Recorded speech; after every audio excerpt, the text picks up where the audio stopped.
Good morning. Okay, so welcome to the session once again. I know we are running a little late on schedule, but we will quickly catch up because that's what digitization is all about.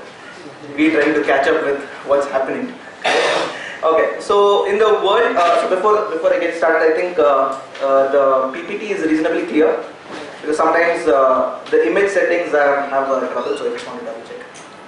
Okay, so we saw this word called as Industry 4.0, and that's the biggest buzz across all the sectors. You name manufacturing sector, they speak about digitization, Industry 4.0. You name even your finance sector, that is also going to digitization 4.0. We have our CA profession itself is evolving, and I think our CA profession from 1.0 it is going to 2.0. Whereas the technology on the other side is moving from 3.0 to 4.0. So what is this buzz all about? So that's what we're going to address here. And how is it going to have an impact on chartered accountants? Correct. So a quick background about me. I am practicing chartered accountant and my specialization is in information system audit. And I would like to stop it there because technology is my passion. I do a lot of research, reading, and I'm an international speaker on this subject matter. General disclaimer, a few basic things before we get started. Whatever views I express is totally mine, neither that of the institute nor of my organization. I will be discussing about a few companies, few apps, few third-party applications. It's purely on academic interest. Okay, so my agenda I have kept it very simple. First, let's see what are the things which are actually changing, the revolving sphere. Okay, and second, we'll see what is that so-called Industry 4.0.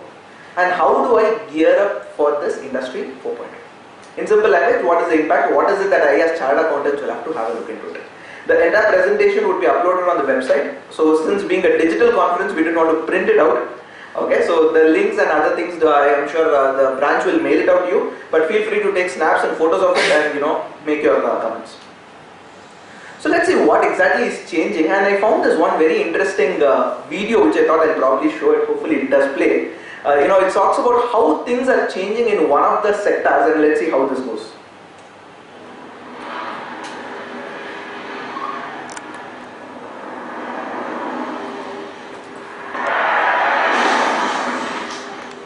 No, it's just construction. That's all. No, I'm not driving. Are you okay? Yeah, you? I'm good. Oh, no, not you. Listen, I'm gonna have to call my agent. I'm gonna get right back to you. Mr. Burton, this is in shortfall. We've received sensor data that indicates you were in an accident. Are you injured in any way? I'm not injured, no. Is anyone else injured? I don't believe so. Okay, where's my agent's number? We have pinpointed your location and we are showing your car is not drivable. So we are dispatching an Uber car to take you to your destination. That would be great. I'm pressing 1. English. E-N-G-L-I-S. English. May we give your coordinates to our appraiser drone to perform the appraisal? Absolutely.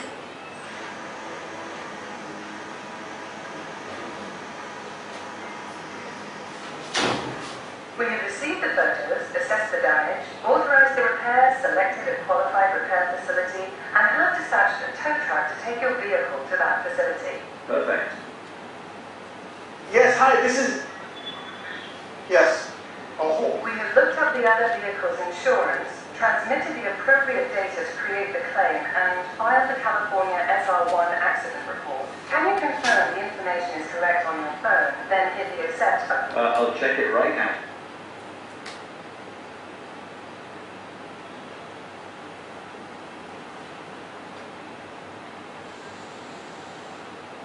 Okay, all done? Thank you. Your Uber car is arriving now. I see it coming. Accident. Not payment. Accident.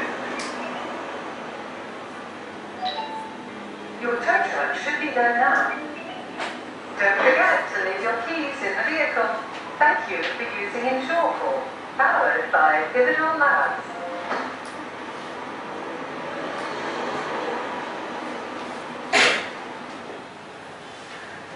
This is one exciting video which always fascinates me.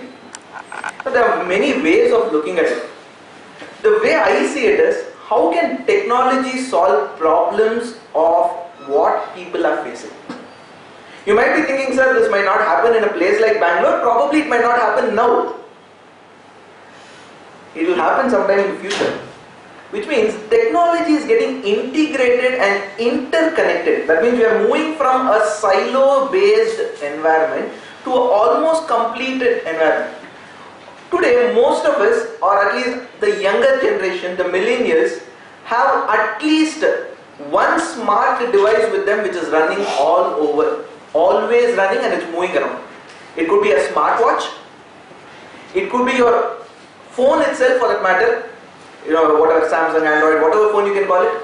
Correct? All of these are running and we are all in a constantly connected world. So, what was happening earlier, this is how the industry, car manufacturing setup looked like before automation. This is how the setup was.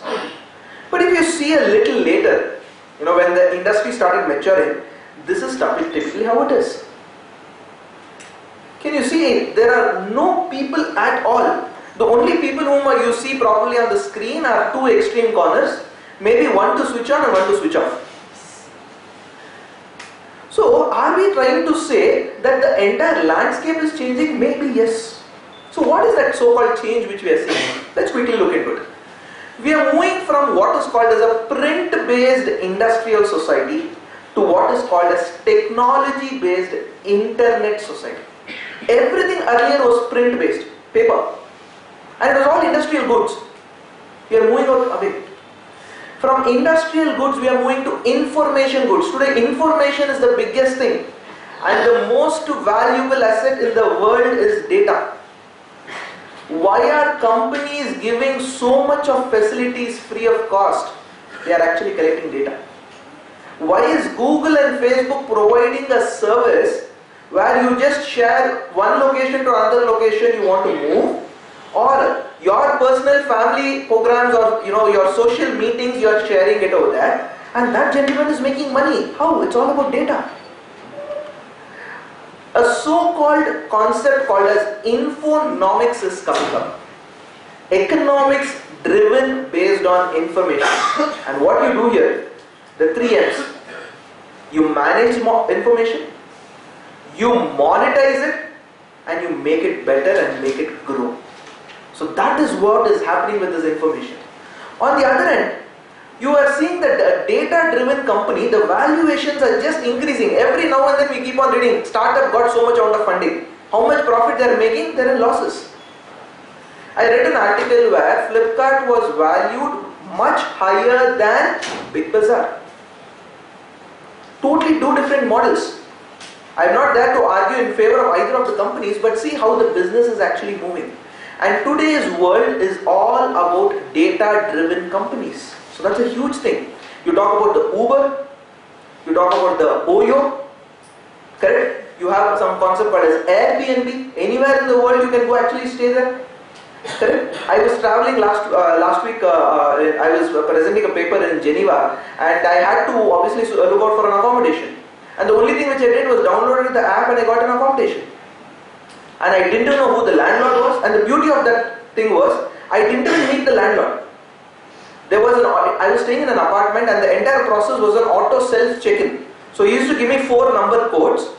I had to open using a number, just like how we have a dial pad, there was a dial pad at the entrance of the door. I entered it, the first door opened. I went to his mailbox, I entered the second pin, and I got the apartment keys. And to access the main access and the lift, there was another pin which I had to enter. And all these he provided just when I was about to come to that place. Obviously, he wouldn't have messaged me at that point of time. The app has a configuration which knows based on my location and based on certain parameters I'm able to do it. Correct? So the way business models are working is totally changing. Next, the information is moving from a collection-oriented method to a connection-oriented method. Earlier, systems were only collecting data. Today, systems are connected with each other and literally 24/7 information is available. I was reading one of these interesting cases on analytics. There is a company in US which does analytics based upon your toothbrush movement. I was thinking, what is this? For what all there is analytics? Correct, but that fellow has an interesting case. He said, there is a huge amount of cost incurred by the US citizens on dental insurance. And insurance companies charge more because the risk profile is more. What this company did was, he was able to provide analytic behavior of the brushing pattern of the gentleman, and that information was given to the insurance company, and the insurance premium came down or went up. Because I knew whether you had a healthy mouth or something which smells. Correct? In other words, this is how analytics, you can't even imagine where it is actually going. The dimensions are totally different. Let's see on the other side. Systems are moving away from inherently dumb to analytically smart. You look into any of your reports or your smartphones, there is something called screen time in most of your smartphones today. It tells how much time you have spent on your mobile phone and which app.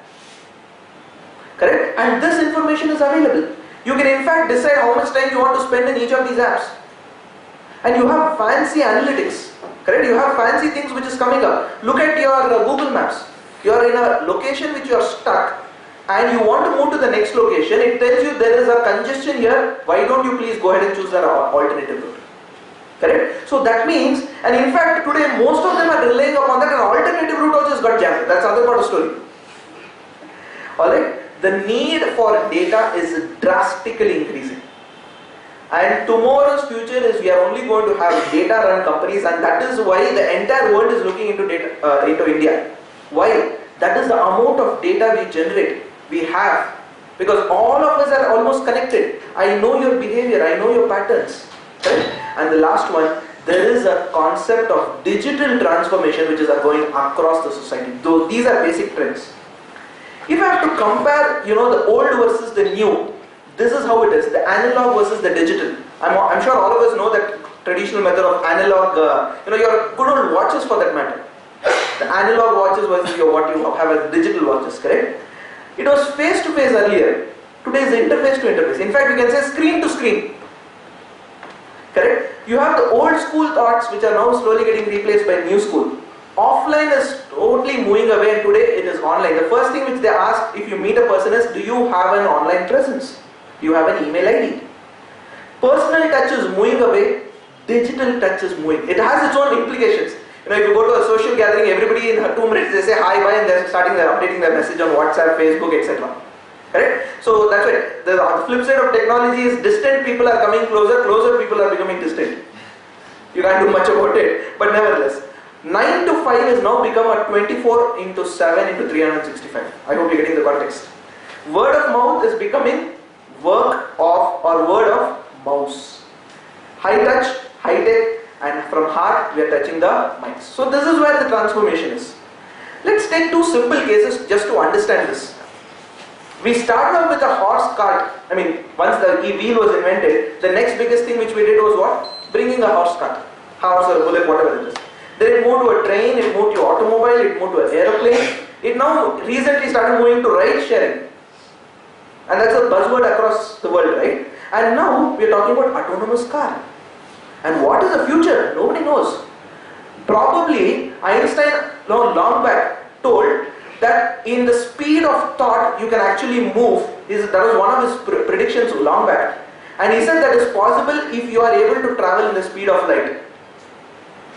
Because light travels the fastest, right? So if you are able to travel at the speed of light, you are able to move from one location to another location in a quick second.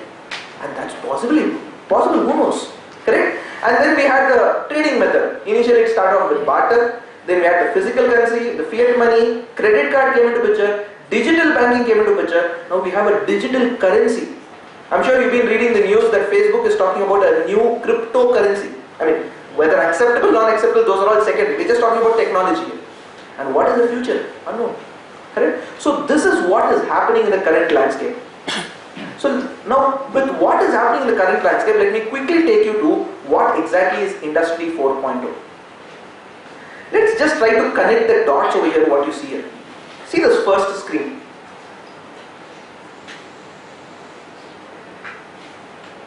What is it? Any guesses? It was the traditional flour mill method, which in home we used to, our grandparents at least used to do that. I'm not sure in city we have this concept yet, correct? Probably in museums it may be there. Or the kids of the future will say, oh, I didn't know that gym equipment were like this before, correct? But it moved to this. We had a so-called flour mills, which moved into some water power, hydropower. But then later if you see machines like this came in. And today we live with machines which is as fast as this. Don't you think so? This is exactly how industry is evolving, and likewise our industry 4.0 is also evolving. It all started with the industry 1.1, which was all mechanization, which was all predominantly driven by steam, but then slowly the concept of assembly line came into picture. And in car manufacturing industry, this assembly line was the biggest change at that point in time, because at a given point of time earlier, if a person had to manufacture something, he had to go everywhere to do it. Ford, I think, was the first pioneer who introduced this concept. He said, let people be there itself, I will bring the component and part over there, which made it much more easier. And I'm sure you've seen a lot of these Charlie Chaplin movies where he keeps on doing the same thing throughout the day, right? Then came 3.0, which is a concept of industrial circuits, IC, chips, not the potatoes. Here we're referring to the integrated circuits, correct? So we had all these components, electronics coming in, and 4.0 is where the cyber, the physical systems were slowly moving away, the digital systems are coming into picture, and it is what we call as Internet of Things, Internet of People. We call it as a connected people.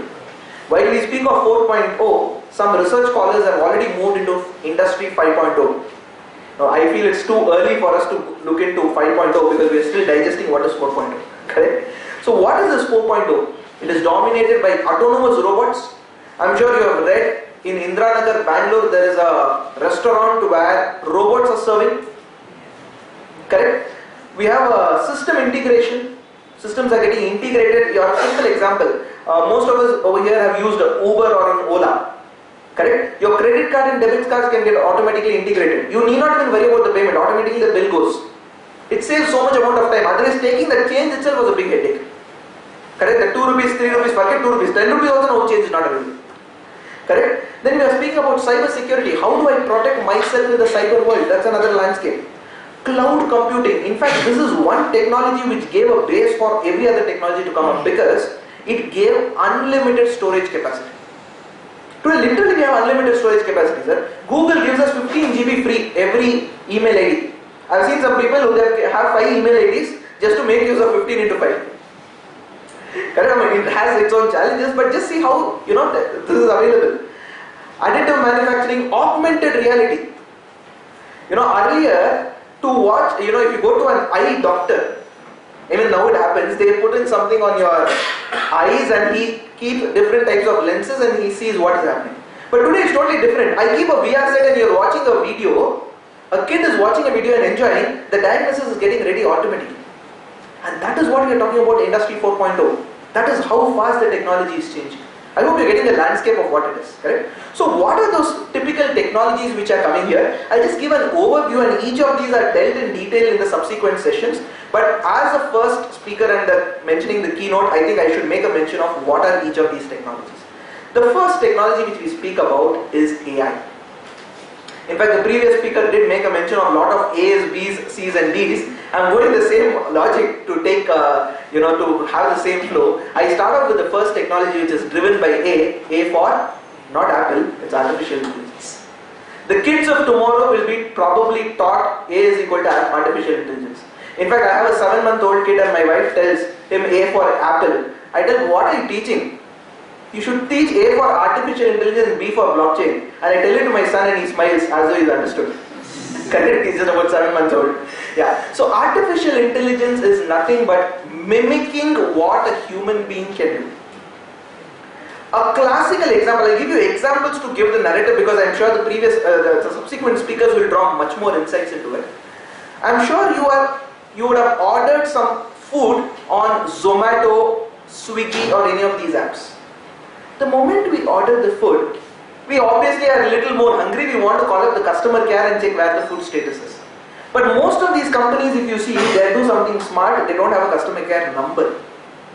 They say we have an option, you click here, we will chat with you. You might be thinking, so what is the difference? Why can't you answer the call? The reason, the difference is, if I have a customer care and I have a number, the typical BPO setup comes into picture, I need to have that many number of people. Rather, I came up with a simple concept called chat bot. A robot which does chatting. You give a question, it knows what are the replies. In fact, if you Google or if you see on Pinterest on funny things or trolls on chatbots, you will find how a Zomato chat is romancing with one of the customers. All these are funny set of things, but that's exactly what is happening. I'm sure you've seen a lot of these fictional movies where robots are actually walking. That's a reality. It may not be as depicted in the movies, but at least to some extent it's happening. So that is all driven by artificial intelligence. So task of getting computers and machines to the task that require intelligence when done, which is exactly done by intelligence. Let's quickly move to the next very interesting technology. Blockchain. There's been a big buzzword today. And there are countries who are calling themselves as we are a blockchain based economy today. What is this blockchain? I'll just give you an overview or just a bird's eye perspective. See, the traditional method of accounting or ledger was, I had my books, you had your books, both of them cannot be trustworthy.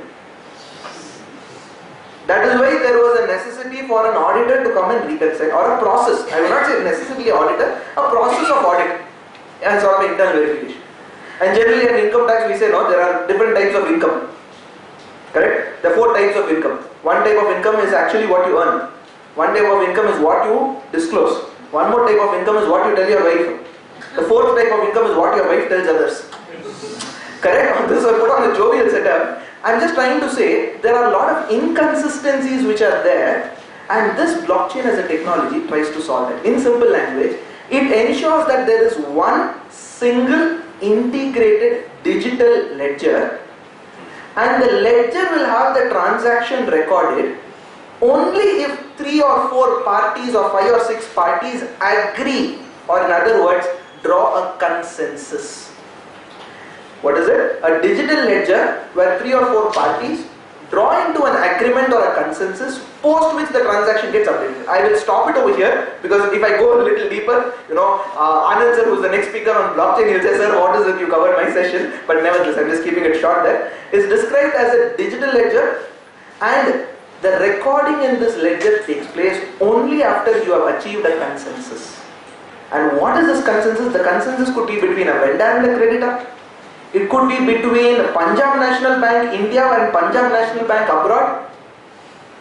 Correct? Or for all you know, it could be a letter of credit exporting agency and the government of India. And only on this consensus being achieved, the transactions get recorded, and very important, the transaction cannot be reversed.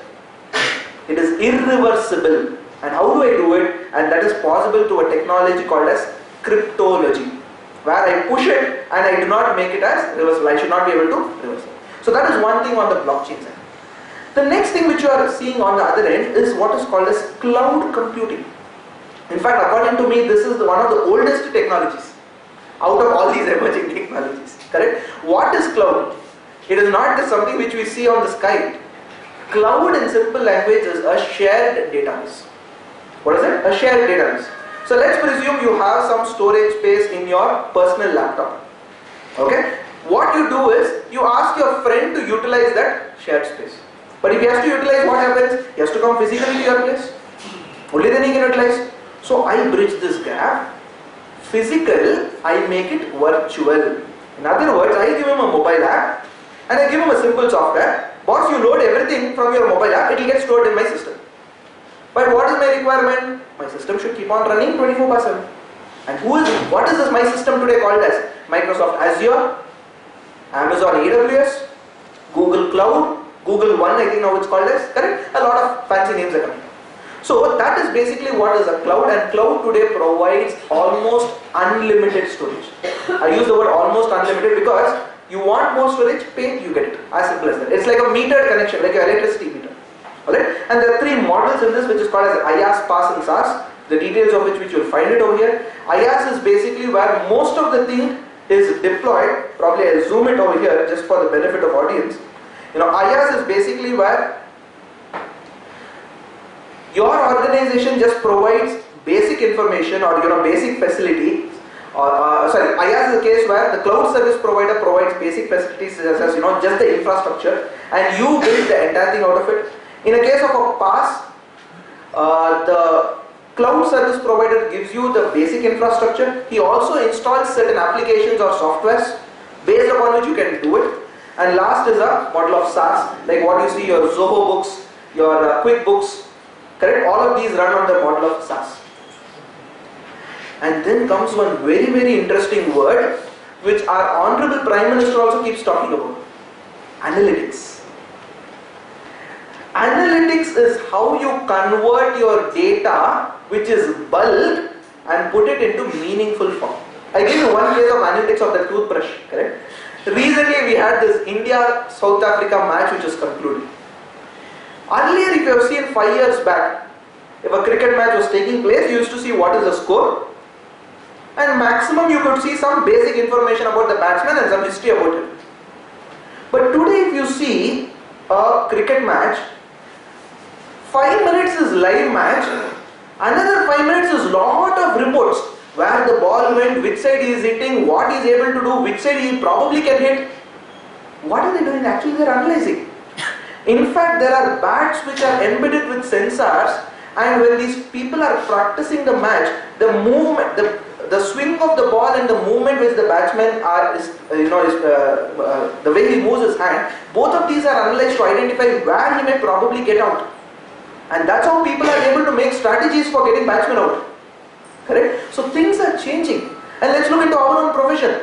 This analytics has got a huge scope. In fact, little later I will be speaking about where do we have as a professional scope and opportunities. And then comes a very, very interesting thing called IoT. Internet of Things. Internet of Things is nothing but embedded chips which gives you information.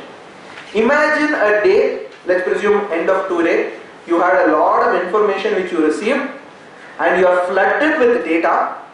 Alright, you want to do some analytics from your mind itself, you are flooded with data. But before you do analytics, you obviously want a hot cup of coffee. Correct? But you realize that it is raining. Hopefully it will not, or it rains, whatever will be the future weather forecast for today. I want to leave from my home and it takes me about 30 minutes, and I realize that nobody is there in my home and I have to make my own coffee. Let's change the situation. I send an SMS to some device or some message, or I click an app. The moment I leave from here, within 10 minutes I know I will reach home, hoping that you are in 1 kilometer radius because Bangalore traffic. The moment I send a message, the AC in my room is already set, or the heater is set depending on how you want it. The refrigerator is already kept at a chilling temperature. A burger or a samosa is already kept in the oven at a particular temperature and it is ready. And as soon as you open, even though there are no people, your oven opens up and says, "Ta-da! You have a sandwich." Imagine a world like that, and that is what is the reality. And that is what IoT can be done. I gave a fascinating story because I'm a good storyteller, but I wanted to bring a context over here. I'm sure you have read about these interesting startups in Bangalore. One is this, I think, that blue color bike and cycles which you find, I think Yulu bikes if I understand right. And there was this another yellow color that bounce. You pick up the bike anywhere and you drop it anywhere. Your purpose is served. What happens to the company, that we'll discuss later on. That as an auditor we'll discuss the risk. But here you see, these all companies are driven by IoT. They have sensors built into it. Okay? We always find issues with respect to the street light being on even after sunrise, or street lights being not on even after sunset. Imagine what an IoT can do. The sensor will just activate it and deactivate it. Correct? So that's basically what IoT is. And then we have another thing which is called as the robotic process automation. It automates the mundane or repeated process which you do or which you keep on actually performing. It could be as simple as GST return, or it could be as simple as sending a bulk email to 10 clients or 100 clients or 1000 clients. All of these are driven through RPAs which will automate. Please keep in mind, it is not a robot which is running. Robot in a computer language, it could be two things. One could be a physical, Second could be a tangible, that means it's just a software program, and this is one of those cases. Don't think in the case of RK actually a robot is performing the job. No, it's an automated program. I'm sure some income tax softwares, just to give an idea what is an RK, what are a few income tax softwares, what do they do? If you, the moment you enter the username and password, it goes to the income tax website, downloads 26 AS, and then provides you one dashboard. And now some GST softwares are also providing GSTR2A analysis, etc., etc. This is automation. They are not robotic automation. This is automation. But the same thing, if it's repetitive, if I'm able to do it for a larger and the process is standardized, we call it as robotic process automation. All said and done. How is 4.0 linking us? That is the interesting question. Sir, you spoke about what is technology happening. You said, what is this 4.0? Now, where am I in this picture? I found an innovative argument, to probably present this. What can a human being do? What can you and I do? Can we think? The answer is yes. Can we remember? The answer is yes. Can we feel? We have emotions? Yes. Can we protect our family? We protect ourselves? Yes. We perform activities repeatedly? Yes. We are normally available anytime, correct? Or at least a 9 to 6 or whatever. And our decisions are supported by data. So what? Let's see what Industry 4.0 has got to offer. The same Industry 4.0, I can think. And what is the thinking called? Artificial intelligence. I can remember. And what is that remembering called? Blockchain. I can feel. And that's exactly what IoT does. It senses some things are happening. I protect. I need to have cyber security. I perform activities repeatedly. It could be breakfast, or it could be driving to office, or for all you know, it could be just doing the same GST return. RPA. I am available anytime. Cloud. And my decisions are based out of data analytics. This is what connects Industry 4.0 and us. And who better to connect all of these than a robot who got a citizenship? Sophia. I think Saudi Arabian government gave a robot a citizenship. Just an FYI, there are 8 or 10 different Sophias. Why? Because one will get repaired, others will have to go and imagine 8 persons of my own this thing. I was telling my mom that why didn't you have a twin brother? I could have done all the seminars and presentations. My twin brother could have done all this office work. My mom immediately put her hand on head. One only I'm not able to manage. Correct. Anyways, jokes apart. So how is this technology actually moving? And Gartner comes up with this concept called as hype cycle. And this is a beautiful research which they do. And this I think was a 2018 hype cycle. 2019 is available. I was not able to update it. What they said was, where is this emerging technology going? And if you say, based on this Gartner hype cycle, I divided technologies into 4 buckets. Based upon time, based upon adoption. I bucketed them under flow for 4 categories. Something which is available right away and which is very, very easy for you to adopt. Example, data analytics. It is available right away. You can just adopt it. And there are software which are available at a reasonably affordable price. Then you have something which will take a lot of time to adopt, but once adopted it can have a significant impact. Something like blockchain. And then you have something called high versus low. Something, the adoption is actually going on. Adoption is expected at a higher rate, but timing is again immediately, and that's something like cloud and RP. And the last probably could be AI.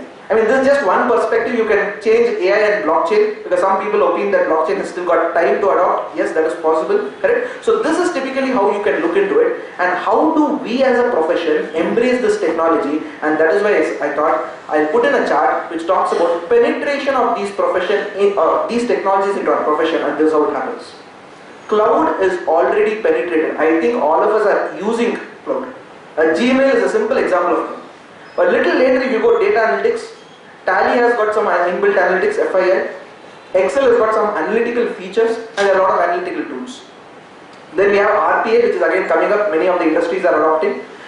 We have AI. AI is moving into finance. There is you can customize and create your own bot. There is an accounting bot. Okay, there is a website which you can probably go visit, botkeeper.com. Instead of bookkeeper, it's called what? Botkeeper. The bot does all accounting for you. Alright, so that's an interesting thing. And of course, blockchain, which I see, it's a little early stage, but I'm sure it will have a huge amount of things. So this is how it's penetrating into our profession, but let's also see the other perspective. How is it impacting finance? If I typically take impact in finance, this is I think one of Deloitte's study. I'm not too sure if it is very visible, probably because of the color code, but if I have to read it out, it probably on the topmost header, it talks about various technologies. On the left hand side, it talks about the finance processes. And all those which you find as X mark is basically where the technologies intervene. Just to pick up one case, financial planning and analysis. It requires visualization, it requires computing, it requires blockchain, it requires RPA, it requires cognitive computing, advanced analytics, and list goes on. So whatever names which you see here are again advanced versions of what you saw, the 4 or 5 technologies which are coming up. On the other perspective, how is Industry 2.0 having an impact? So I thought I'll put again into one more X into Y axis. You know, the profession 1.0 talks about what is the existing profession and what 2.0 you can do. If you are a CA firm in practice, you are doing the tax filing, tradition or audit, you are preparing MIS, you are doing transaction advisory, engagement on demand, local presence, etc. Whereas you can look into profession 2.0, now tax filing automation. Don't you think that's happening now? Click of a button, everything is getting automated. AI and analytics enabled audit. Analytics enabled audit is taking place. AI based audit, probably a little slow, it will definitely take place. Advanced analytics and visualization. You know, there are a lot of visualization tools which are available here. You can probably just have a look into the data analytics session which we just conducted a couple of days back. Decision making and forecasting.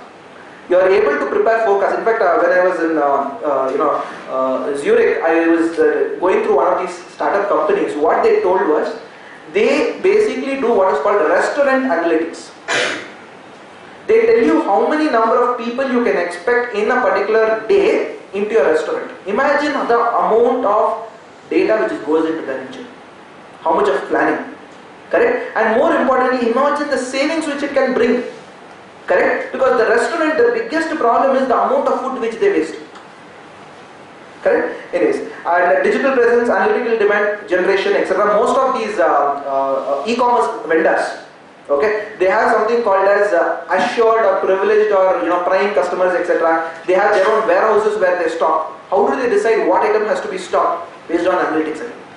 Let's look into the corporate finance side. You have finance is becoming a support function. Now it is slowly getting integrated with business, because everything a business does, you require immediately a report. Response to business needs, there are a lot of forecasts. Manually pushed based on reporting, whereas it is cloud-based, automatic. And today, CEOs and CFOs, in the end of the day, they just press a refresh button, they get the entire sales summary. They need not wait for their accountants or their colleagues to make the report. Descriptive reporting is now moving to predictive analytics. That's a very, very interesting step. I know what my trend is going to be. Correct? Assuming it's a case of vacation planning. Say let's say I know December is a peak season of vacation. Summer again, April and May is a peak season of vacation, and if I have people going out of my country, MTRs and MIRs ensure that they have more packaged ready to eat food. Why? Because obviously some people have a difficulty in adopting to food of the Western countries, and they probably prefer simple things like this. Now, how is it impacting our own industry? How is it going to revolutionize our industry? I put this into the traditional concept of people, process and technology, but I said technology first. In technology, what happens? Robotics is replacing human being. 3D printing, manufacturing process itself is changing. Big data, collecting, performing, parameters are changing. And analytics, understanding whatever data you have collected. So that's on one side. You look at the process side. There is a constant communication. Data is getting exchanged continuously. Decentralization of decision making. Decision making earlier was only at a centralized level. Today it is all driven through a simple method. Now I was speaking with one of my mentors and a very good speaker, Abdul Rafiq, who will also be a speaker today. When I was speaking with Sir was casually exchanging thoughts. So he was saying he told me one very nice example. In Bangalore, there are 2 of these restaurants which are reasonably famous. One we have this Vidyarthi Bhavan, Brahmin, SLV, all these things. And then we have our own other type of restaurants, which is your McDonald's, which is your Burger King, etc. The question is, if you are an SLV, you will be based only on one location. If you are a McDonald's, you can be in multi-location. What is the difference between both? One is people dependent, one is process dependent. Don't you think so? The chef in Vidyarthi Bhavan or SLV has to be top class. Both has its own advantages. I'm not denying that. Both has its own perspective. The question is how you look into your business. Correct? Alright. Next, standardization, ease of customization, smart transport system, automated transport systems, etc. So these are things which is coming on the process side. Let's look into the people side. You are expecting increased efficiency. This is one take-home point if you ask me. Efficiency is drastically going to increase.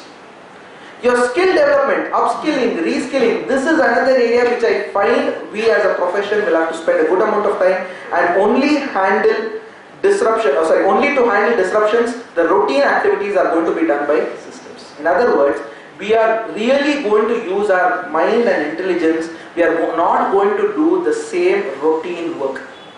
Now, that's why somebody was asked when they looked into their CV. He was probably about 25 years of experience chartered accountant. He had applied for one job post and his CV was rejected. Then immediately they asked him, sir, why did you reject my, because you require only 10 years or 15 years of experience. I have 25 years of experience. Why are you rejecting? Immediately that person said, sir, I saw your experience, sir. It is very good. But what I figured out is that you have done all this 25 years the same thing. In other words, it is 1 year of experience repeated 25 times.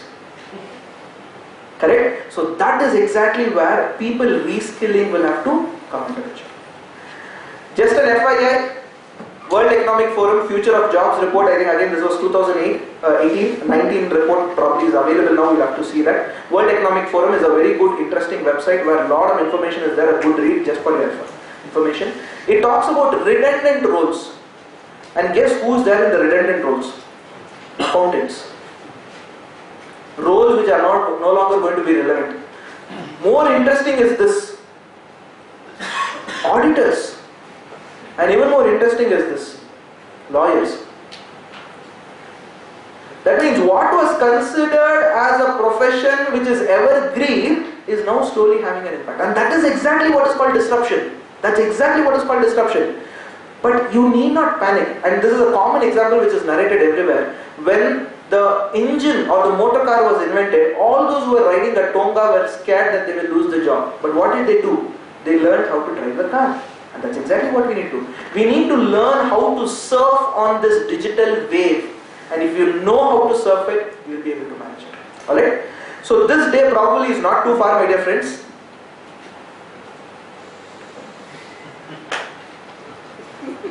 On a lighter note, so if you have seen whenever you fill up these forms, there is something called as CAPTCHA.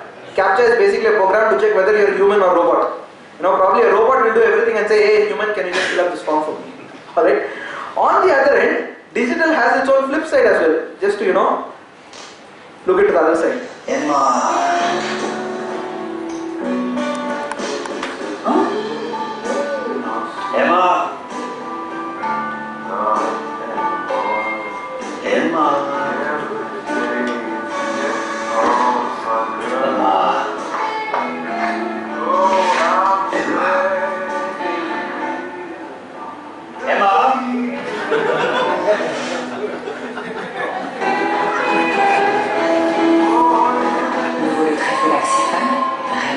So not everything can literally get replaced. The traditional methods will still be important, but as long as they are adding value in the process, that is where we have to look into. So what are my future predictions and what are my key messages which I would probably like to share with you? These are few of the new emerging professional opportunities, my dear friends. Analytics is a huge opportunity and please embrace it and adopt it. Hug it. That is the future. And there are softwares which are available, courses which are available and sessions which are available either from our institute or across the platform. Please sincerely take an effort on that. Second, cyber security.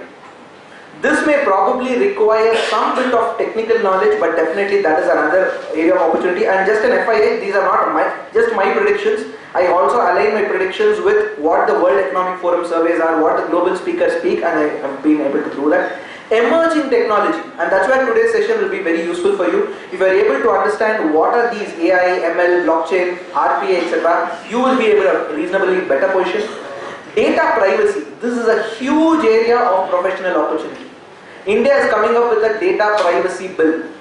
Alright, it is expected to be approved probably by end of this year or next year, depending upon how those inconsistencies in law have been fine-tuned. And assuming that is enforced, we have a tremendous opportunity. Just an FYI, and in fact I'll speak a little later in data protection when I'm speaking about it. Governance, because how much ever you are using advanced technology, all of them should be governed. And governed is what? Understanding the risk, understanding what is the audit, and how am I compliant with it. And the last could be other initial interesting areas like forensic audit, social media advisory, digital marketing. In fact, you can brand yourself as digital accountants. That's what I and Sanjeev were discussing in this morning. I think we should introduce all of us as digital accountants, correct? Because that's what we are actually looking into. A few key predictions. E-commerce of CA practice will rapidly rise. Alright, and we know that the institute recently came up with some sort of a notification which was restricting, because which was nice, but at the end of the day it is a platform based service which will still happen. CAs coupled with domain expertise and technology skills would be on the demand. So equip yourself. I know most of us, the last time we read a technology book or a material was that MICS material or ISCA material in CA final. And why? We were forced to, we didn't have an option. Because after that we didn't bother to read or something on technology, read, because technology is the most practical thing. Alright? Accounting would be automated. Don't be surprised tomorrow somebody says I have a robot which does all the accounting. Correct? And that's the future. And our kids of the future, they may probably say that accounting is done by somebody else or a robot sort of a process. Correct? But please bear in mind that doesn't mean that we lose our value. If the robot does a mistake, we are the only person who can identify that. Alright? Data would be the most valuable asset. Remember that. Try to cherish the data, try to see how you can monetize that piece of it. Power of AI and big data will identify lot of new things. Trust me, newer things are going to come out, which earlier, probably 5 years, 10 years down the line, nobody thought about it. AI will move from a tool to a service provider. This is a very, very interesting prediction. AI will move away from a tool to a service provider. In other words, earlier we had outsourcing. Today we are reading a concept called cloud sourcing. Cloud is doing everything. Correct? So if they ask you who is your vendor, hey, I don't have a vendor, my AI does everything. Don't be surprised if those sort of discussion happen. Robots will do compliance, probably GST returns, income tax returns, you never know. It's a matter of time. And most important, human intelligence will still be the most valued asset. Correct? And that is where our priority is, and that is where our functional and domain expertise. You might have any company coming up with any sort of a thing, but definitely this will be something which is to be kept in mind. And on that note, a few skills which you need to adopt to be relevant. By 2020, it was believed that these are skills which is necessary. This was an old study. World Economic Forum keeps on updating this, but I found most of these are something which we can easily adopt, and it is not within one day I'll be able to achieve this. Correct? It is a process, so start thinking from that perspective, and I'm sure that will be very handy. And I will quickly go to my key takeaway because we are short of time. Invest and experiment in new technologies. Please invest and experiment in new technologies. Unless you do that, you're not going to make wonders happen. Adopt and adapt to these technologies, cloud, data analytics, AI. Build awareness. Most of the time what happens is our thought process stops within these four walls. Once we go back to our office desk, it is the same GST return, same income tax return, another ROC file, whatever. I think we as thought leaders will have to take up that initiative. Train, develop the skill sets and the mindset. That's why there are three things which you should always have. The skill set, the mindset and the tool sets. Mindset is the first, skill set is the second, and tool sets will automatically follow. Dedicate resources and time. Probably you can take some time off from your busy schedule and change your approach from what we call as the tick to the click. Alright? So on that note, I normally part off with some recommended reading, and these are a few recommended reading for you. There's a very interesting book which is called Future of Profession. This was authored I think in 2015 or 16, but I found most of the things what they speak about it available, even relevant even today. Of course there are a lot more prediction based books which are available. This is one simple thing which is able to speak about. Future of Jobs Report 2018 and 19, which I'm sure will be available. Our institute has come up with a lot of concept papers on RPA, cloud and other things. Please go and visit the institute website. They're a good read. October 2018 CA Journal. Okay, there are a lot of interesting articles on technology, and a few of those people who have written the technology articles are actually the speakers today. Alright, so who are going to come forward. So that's another thing. And this is to assess your own firm to see how digitally competent you are. There is something called as a digital competency maturity framework, which our institute has come up with, and there's a nice framework, probably a recommended read. And this framework is going through an updation, which will very soon be available. And on that note, thank you so much. I'm available throughout the day for your questions.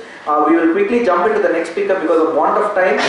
We can take the questions on tea time and tea break, and I again come back post lunch for another session. I hope you found the session insightful, and this gives you the mindset change to bring the skill set and the thought process change. Let's quickly welcome our next speaker, Sanjeev, who is going to speak on digital accountants. Thank you so much.